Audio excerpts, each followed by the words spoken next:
Alrighty, guys, here are the drivers that are in so far heading into 349. We already know the multiple winners. David Johansen with 4 wins. Isaiah Bernesh has 2 wins. Coffey has 2 wins. Balvin has 2 wins. And here are the other drivers that are in higher in standings. Kyle Collins, Connor Breen, Justin Roberts, Alex Racco, Cooper Saron, Zach Golbeck, Sean Herpel, Sam Rogers, Johnny Gardner, Anthony Lopez, and Avi Sachs. The 16th and final spot is currently occupied by Seth Cole. And there will be 18 drivers in the chase this season. Here's why. Nick Pericles, Robbie Tavener were given special exceptions to be in the chase because Spa Franco champs from there screwed up the results and gave Pericles the win, even though Tavener should have been the one winning. So I had to make an exception for them to be in the chase. So they're both in the chase as chasers. And instead of having 4 drivers eliminated, there'll be 6 drivers eliminated. From the first round of the chase, which had usually has 16 drivers, but it had 18 because of the exception I made. So we will eliminate 6 drivers in the competition this season in the first round, so that we can get back to normal by the time we get to the second round. But we get back to what is planned to the second round. So Pericles, Tavener in the chase, regardless of where they finish, or regardless of another driver higher in points finishes ahead of them.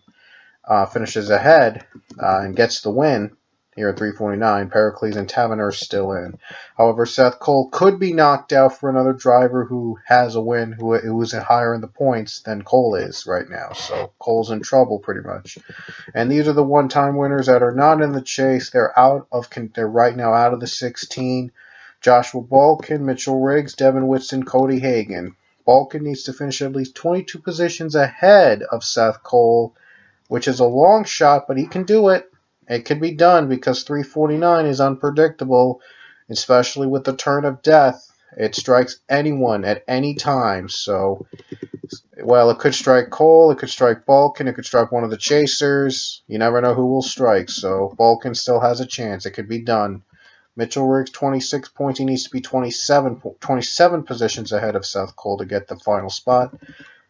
Devin Whitson needs to be at least 42 positions ahead of Seth Cole to win. That means Whitson has to win again. All he can do is win again, get his second win of the season, and get into the chase as a 2-time winner. Same for Cody Hagan.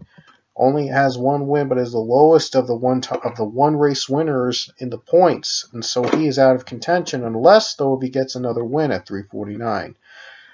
But there is a catch, though. If a non-winner higher in points than Seth Cole, or any other of the other ones like Sachs, maybe any of the drivers higher in points than Cole that don't have a win this season but win at 349, that driver could knock out Cole out of the chase.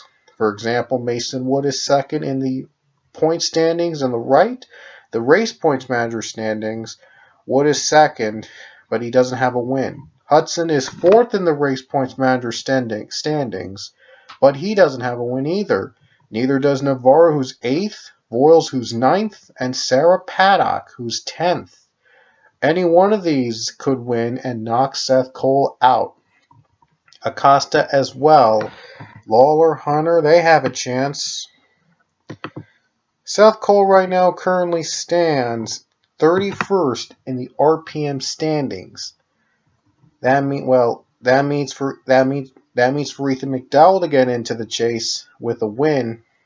He needs to win the race and finish ahead of Seth Cole by 24 positions. I'm doing the math right. Let me see. 24 positions. Yeah, he needs to finish 24 positions ahead of Seth Cole and win to get in the chase. And the others are pretty much out of it, even if with the win. Mason Powers, Luke Watwell, the only 2 that could be eligible for the chase are Mason Powers and Jordan Davis to be winners. So, unfortunately for them, so even if they win, they might not get in. There will be pretty much a chase. So if one of those drivers wins, Cole will definitely be safe from being eliminated and from being knocked down.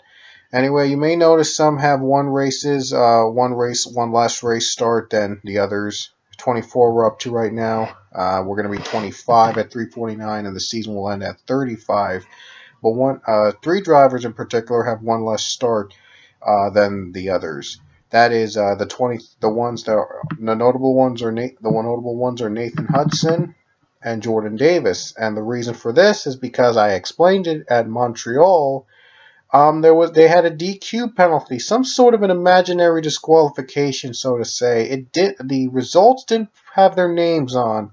They did race in the race. I made sure all 42 cars were in that race, but for some reason, those two drivers did not show up in the final results, and I think they got DQ'd, and it didn't register. It didn't register their names. Didn't encode their names or something like that. It didn't get their names on the standings, so it really didn't count for them. So anyway, it wasn't a factor in terms of the points. They didn't neither driver has a win so far, so it wasn't really a factor.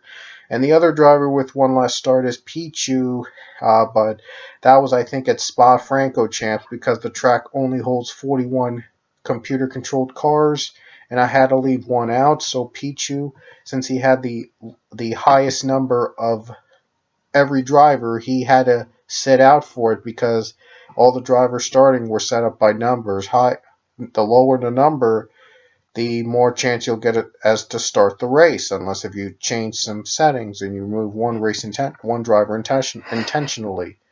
But Pichu couldn't fit in the 41 car field at Spa Franco Champs, so we had to take him out of the track. We had to take him out of the race on that day. But for Hudson and Davis, they were not counted in Montreal for whatever reason, an imaginary DQ, so to speak. So I really couldn't do anything about it. It just happened randomly. It didn't affect them in the points at all because they probably would have finished in the final two positions anyway, given with all the wrecking we've seen at that race you just saw today. So anyway, that's your chase field. You finally got to see the chase field. So quit complaining. You don't see the chase field. You finally got it. At least part of the picture, like 95% of the picture is complete. We just need to decide the 16th and final spot, and that is occupied currently by Seth Cole. Balkan, Riggs, Whitson, or Hagan, or any driver higher in points than Seth Cole without a win can knock out Cole in the 16th and final spot of the chase. So we'll keep our eyes on Seth Cole at 349, along with the other non-winners and the four drivers if we can. So anyway, that's the field, the setup, and I think I've seen all the points on the RPM standings. That's for the Pichu Cup. Whoever has the most overall points from RPM at the end of the season will win the Pichu Cup and get a reserve ride into the next season, season 17. And the top four, the final four drivers, will get reserve rides regardless of where they finish at the season finale race of 349. So, in case if you guys didn't know that already. So, that's going to be our chase field. We'll see you guys at our last race before the chase at 349. We'll see you there.